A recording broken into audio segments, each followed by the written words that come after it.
Welcome back, everyone, to another episode of the Let's Talk Movies podcast. I'm your host, Brian Drolet, and today I don't have a guest. I wanted to expand upon something I touched upon on episode 1, and that was the Blake Snyder beat sheet. This beat sheet is available in the screenplay writing book, Save the Cat, by Blake Snyder. He was the writer who wrote the movie Blank Check, if you remember back in the day, I believe from Disney, about the little kid who won the lotto. But it's an amazing beat sheet, and most screenwriters swear by it. Some people like to rebel against it. You know, they're like, that's not the end all be all.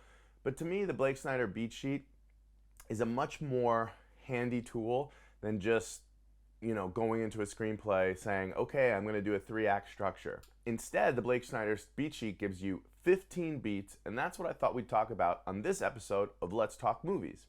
Now, the first beat on this sheet is the opening image. The opening image is the first image that you open on. It's pretty self-explanatory.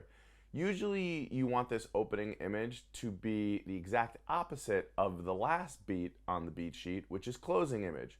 So your opening image should somehow contrast the end of the movie. Now, this is probably the beat that I think you can be the most lenient on. I don't think it's absolutely, imperative to have the most amazing open image going with the closing image, and here's why. Movies nowadays, look at Pulp Fiction. A movie can start at the end and end up at the beginning, Memento. I think this is the rule that can be broken the most out of all the beats on here. But having said that, let's say there was a movie where, at the beginning of the movie, the opening image is a wide shot on a house, and there's chaos and there's disarray, and maybe there's something getting thrown out of a window, and there's mayhem. And the closing image is peace and quiet and a happy family. So the movie opens on a chaotic house, but it ends on a peaceful one. You can also have a character waking up. In my film, Be Like Trees, I'm in a completely dirty room with dirty laundry everywhere, things strewn about the room. It's chaos. At the end of the movie, my room is totally clean, well put together, it's been dusted, etc., etc. So you get it. So when you open a movie, it's always helpful to think about, how is this movie going to end? Because ideally, you want to start as far on the other side of the spectrum as possible. So again, this is a beat that you can, here's another thing. A lot of times there's what's called the prologue. It's information being given during the credits, the opening credits. So a lot of times I don't even count the very first image as the opening image. It's kind of like sometimes you can get a backstory. Adam Sandler, I think it was Happy Gilmore or Billy Madison. I think Happy Gilmore, where the movie opens up kind of showing home footage that he loves hockey and is obsessed with hockey. It's showing him as a kid, hitting everything. So it's kind of like giving you the backstory. This guy's obsessed with hockey. That's not necessarily your opening image. Your opening image might be him in the pool in a huge mansion, living the good life. Or that, again, I'm mixing that up with Billy Madison, but my point is your opening image, the first image of the quote-unquote movie, sometimes isn't necessarily the first thing you see, because during the credits you can get information. Again, a lot of people, they probably have a different opinion about this, but opening image, think, where can I start that is the furthest place from where I'll end up? And then obviously you have a prologue, which is almost like a bonus scene before the movie starts. We have bonus scenes at the end of movies now. So you open a movie on, give me some backstory, opening image, but then where do we go next? So the next major beat is on page 5. Now also, in the screenplay writing world, page number is also minute number. So page 5 should be minute 5, give or take.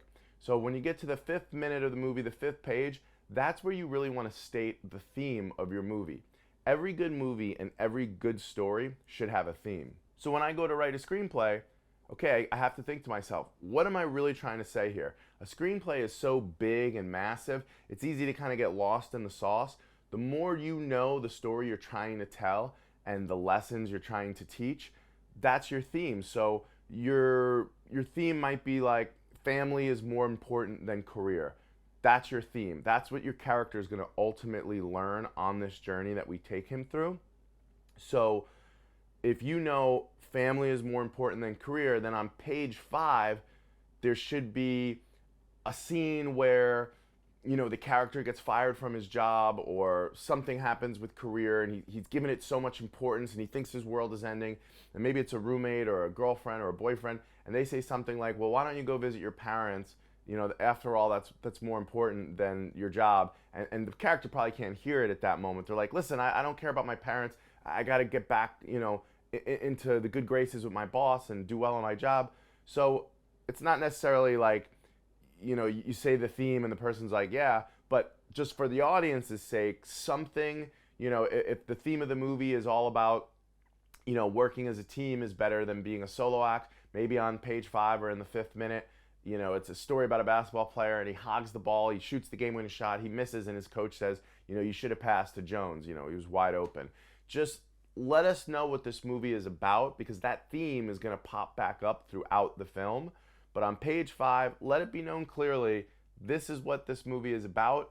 And so the audience can start to kind of know what to expect. And, a good theme will really just be more clear about the story you're trying to tell, and hopefully the lessons and wisdoms you want to impart upon your viewers. So that's your theme on page 5.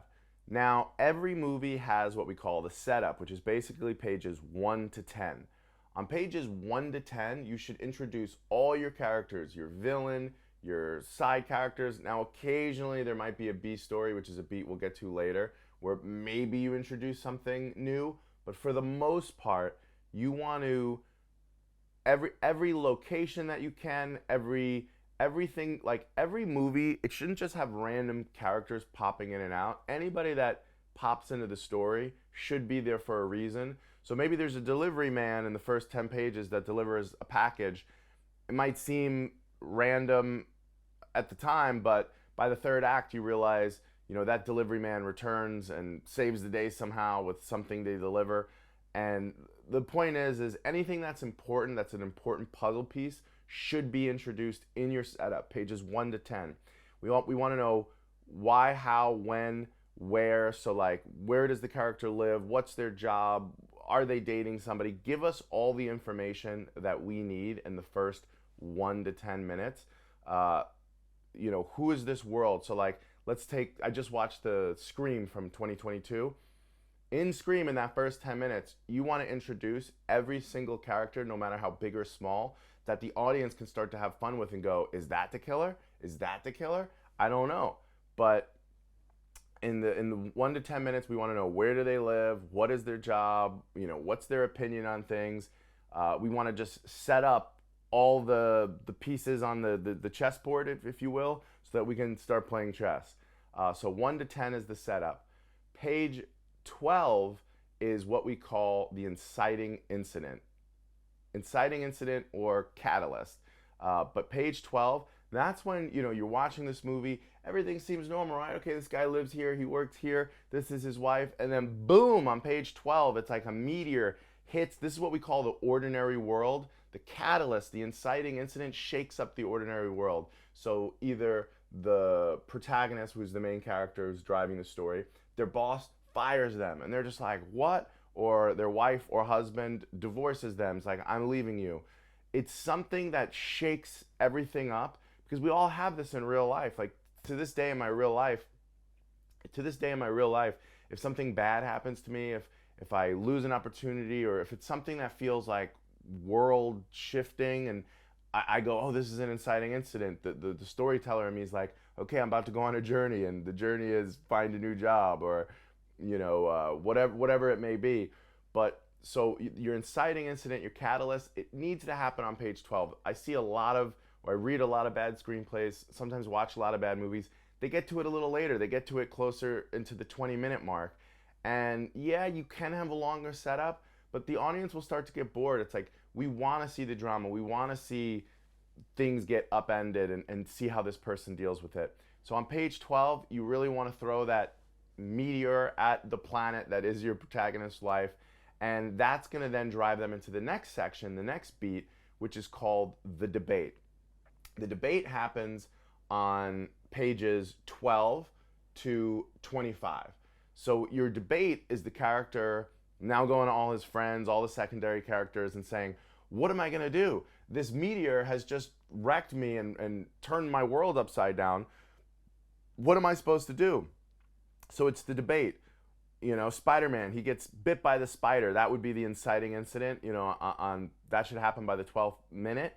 And then he's got to go, well, what do I do? And now he's learning all his powers. He's like, wait a second, I can climb walls. I can shoot web out of my wrist. Or let's take another movie, Wedding Crashers. I think probably, and I'm just thinking back, but the debate probably would be, they got invited to the Hamptons. Should we go? Should we not go? Should we tell these girls the truth? Should we not tell the truth? A debate is great because you want to put your characters in a conflict where you, the audience, you're watching this and you're going, I don't know what I would do. What would I do in this situation? Would I tell the truth? Would I lie? Let's say it's a job offer. The inciting incident is the character just got, a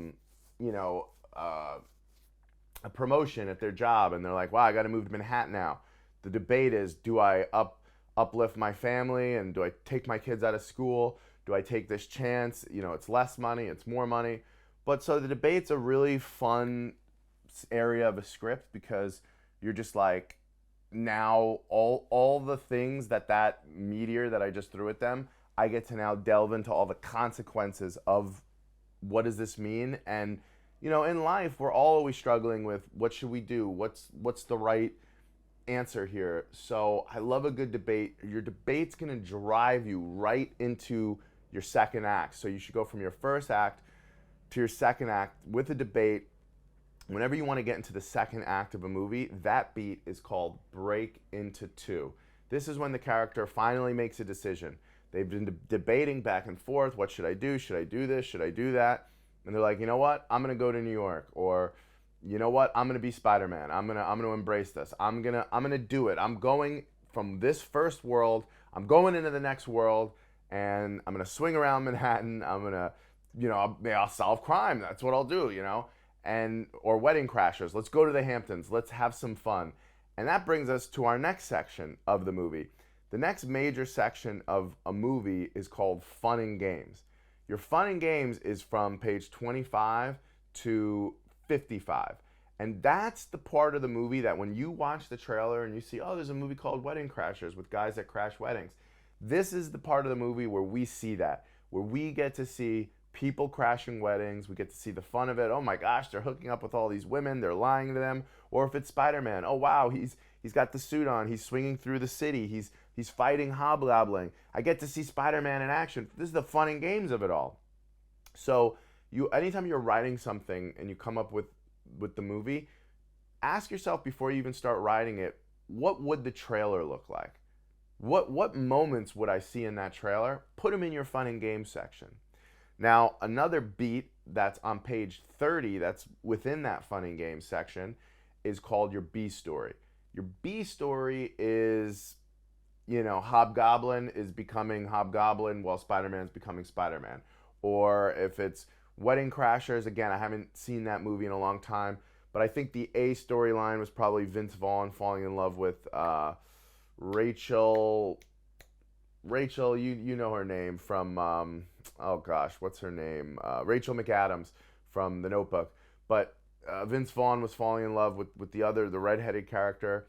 The other B story might have been the boyfriend trying to sabotage them and, doing research on the phone.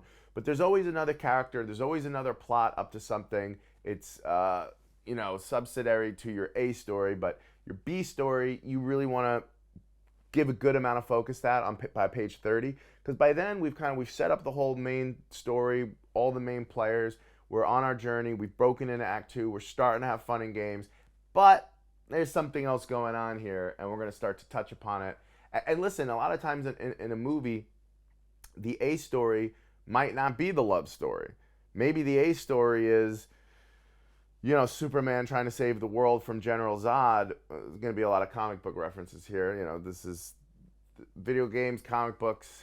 I'm an overgrown man boy, so excuse me for my references if you're not into the comic book world, but your A story would be Superman, trying to save the planet from General Zod.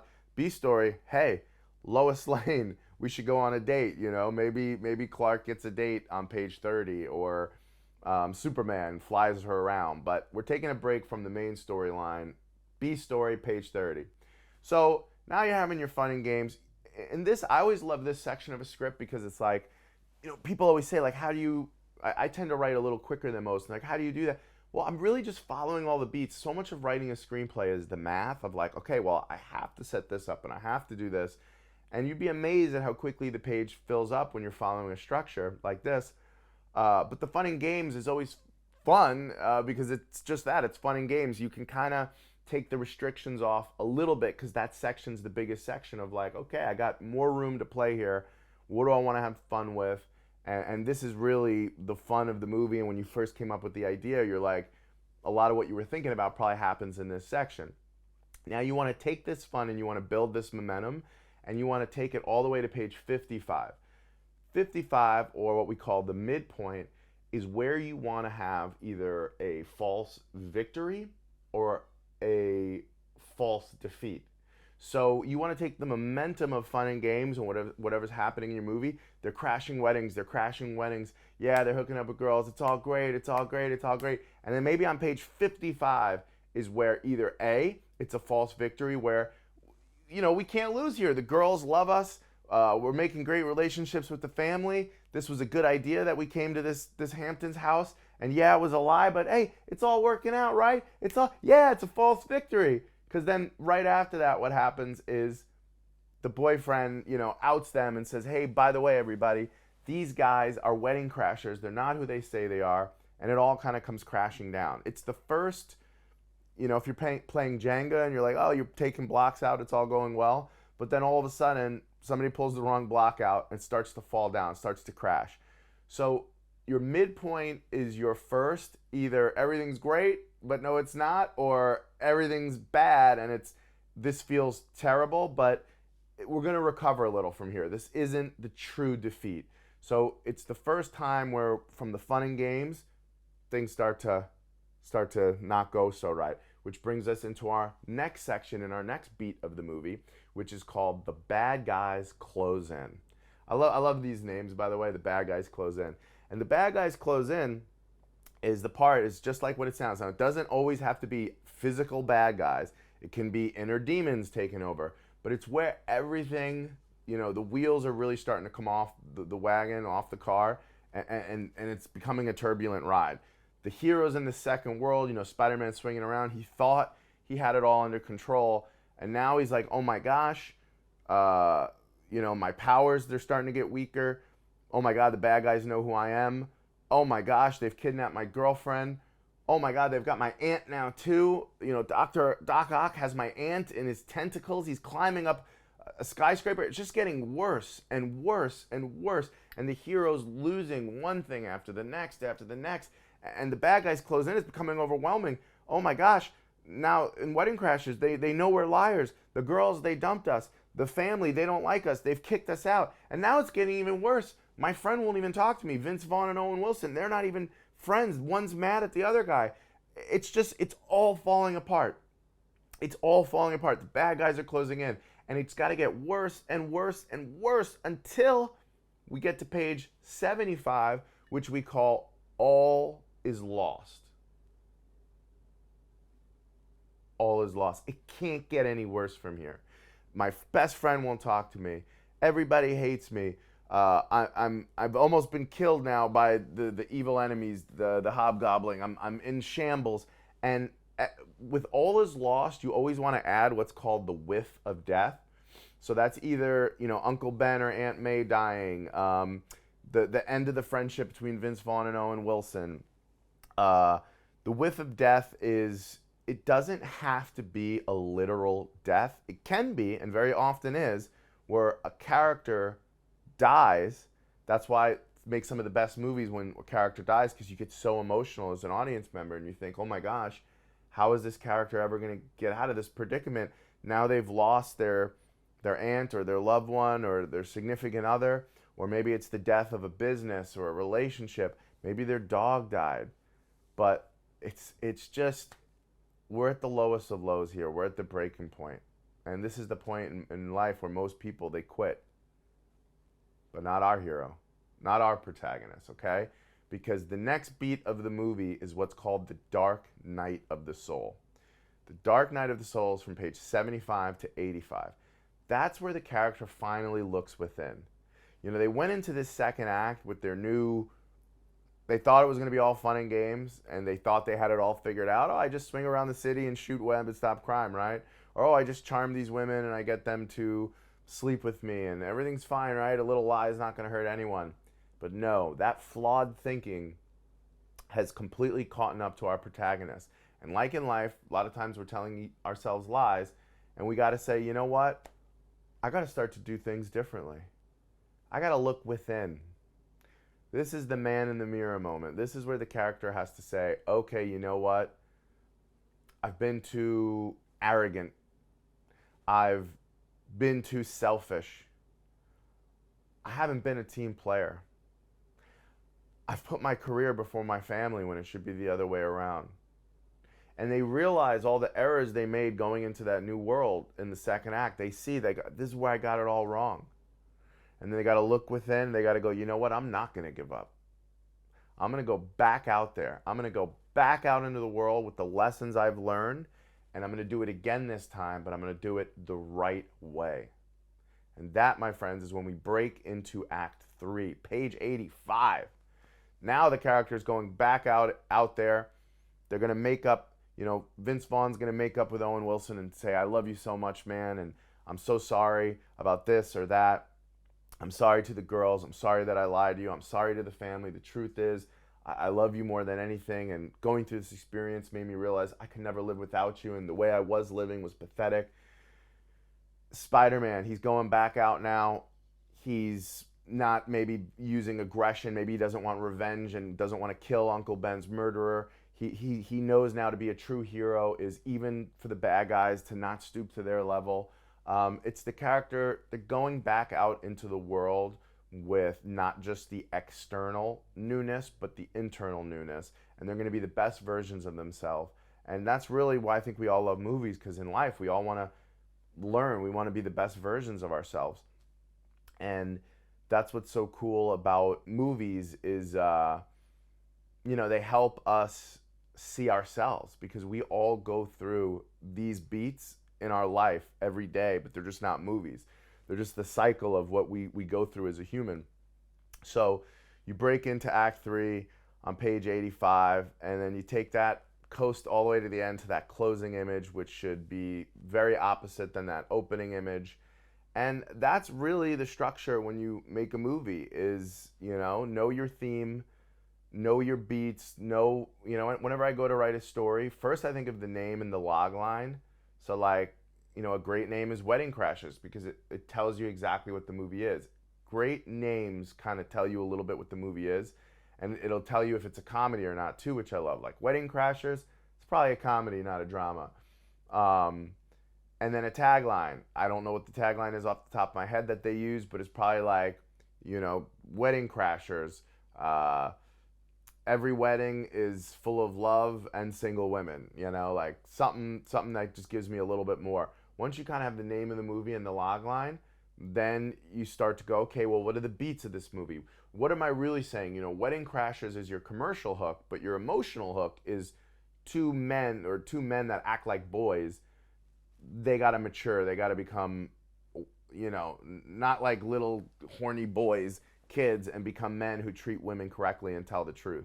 So the theme of that movie might be, the truth is better than anything else, or the truth is always better than a lie. And so, that's the beat sheet. A couple other things I'll tell you. Exposition is a term. That's when, at the beginning of a movie, we're getting information that we just need in order for us to be able to follow the story. But it's not necessarily exciting information, so you always want to try and do that in a clever way. A lot of times you'll see a character playing voicemails, and you're just hearing voicemails going while you're seeing other visual things to stimulate you. This is actually called the Pope in the Pool technique. And Pope in the Pool, if you saw a pope you probably imagine him fully dressed in his Pope gear, getting into a pool. You'd be like, hey, what's going on over here? Why is this Pope getting in this pool? So you're distracted. So I can give you tons of exposition because you're distracted by the visual. So in a movie, a lot of times you'll see a visual opening of like somebody waking up, seeing them do a bunch of things, but you're like hearing a bunch of exposition, which is just information you need for the story, which a lot of times you can get out in the prologue as well. But that's just another little tip for y'all. If you want to get a lot of information out in the beginning that you just have to get out, try and do it in a clever way where it's like, instead of writing 2 pages, maybe there's a note on the fridge that says, call mom back, visit hospital. Now I know he's got to call his mom. She's in the hospital, rather than maybe writing a whole scene where he goes to the hospital. And, get that information out as fast as possible up top. Use the Pope in the pool method. But that's just some basic, just what we've gone over here. This is going to help you if you do want to try to write your own story. And maybe the next time you're watching a movie, you'll be like, wait a second. Oh, that was the debate. Yeah, that was the debate. Wait, we're in 30 minutes, and this is definitely the B story. You'll start to notice it in stories. You'll definitely start to pick up on it. And I hope that helps kind of break down movies and demystify their structure a little bit. And I hope you guys enjoyed this episode. I'll be back next week, maybe with a guest, maybe with another one like this. We'll see what happens. Make sure you subscribe to the Up on Game Network. And thank you so much for watching this episode of Let's Talk Movies.